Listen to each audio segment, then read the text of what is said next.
আপনাদের বাচ্চাদের নাম হাদি রাখা শুরু করেন, নাতির নাম হাদি রাখেন, এক প্রজন্মকে হাদি বানায় ফেলেন, আল্লাহ যেন কবুল করে।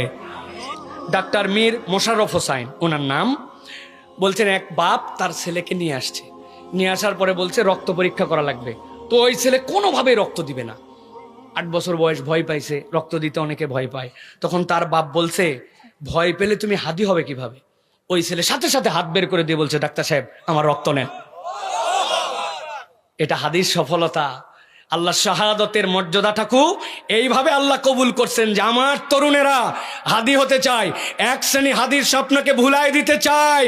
আমরা স্পষ্ট কণ্ঠে বলতে চাই প্রত্যেক এই প্রজন্মের ইমানদারের হৃদয়ের মধ্যে হাদি ঢুকছে, আমরা ওই হাদির চেতনাকে লালন করবো ইনশাআল্লাহ। রাজি তো ইনশাআল্লাহ? আপনাদের বাচ্চাদের নাম হাদি রাখা শুরু করেন, নাতির নাম হাদি রাখেন, এক প্রজন্মকে হাদি বানায় ফেলেন, আল্লাহ যেন কবুল করে। শহীদদের চেতনা মুছে ফেলা যায় না, যদি মুছে ফেলা যেত তাহলে হামজা রাদিয়াল্লাহু তাআলার নাম মানুষ জানতো না, ঠিক কি না? অথবা আল্লাহ রাব্বুল আমিন যেন কবুল করেন, বল আল্লাহুম্মা আমিন।